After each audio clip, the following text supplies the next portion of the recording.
3,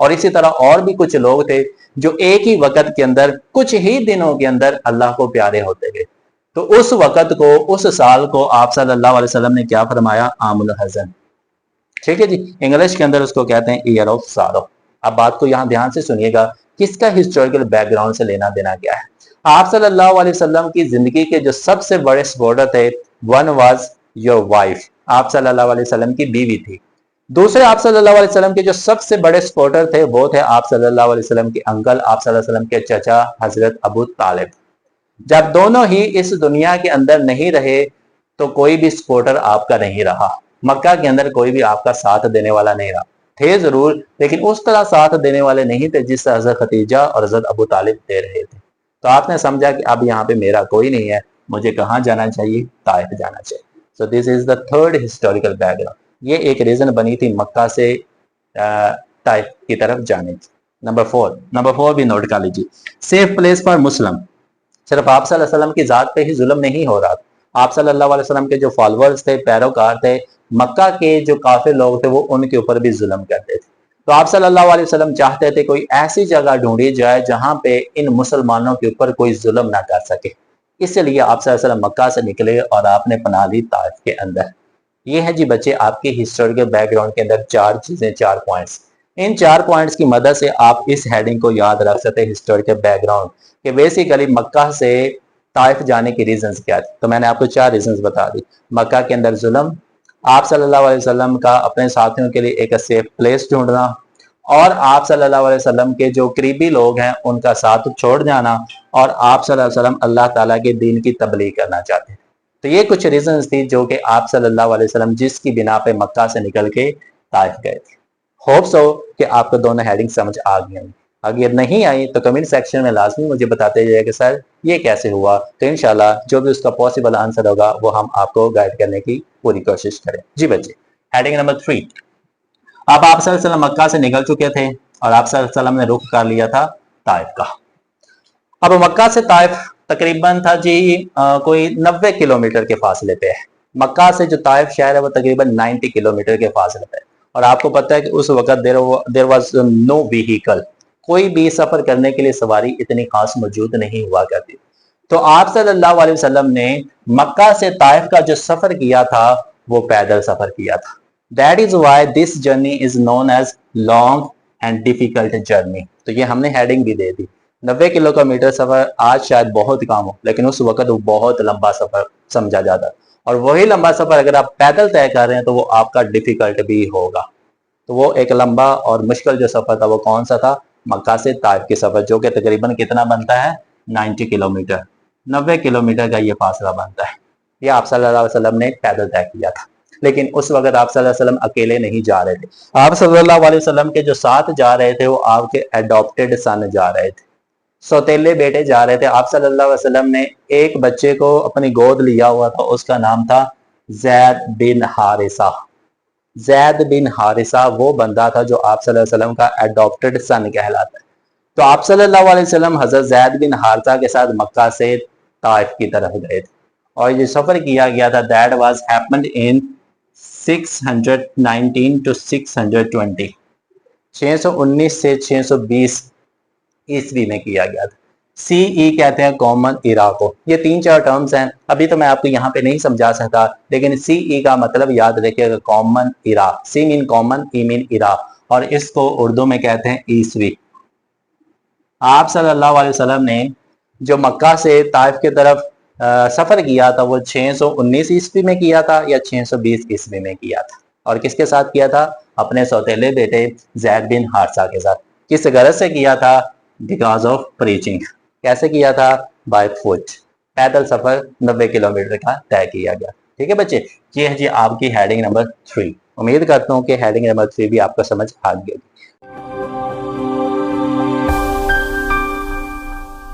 تو next heading آ جاتی ہے heading number 4, meeting with 3 chiefs.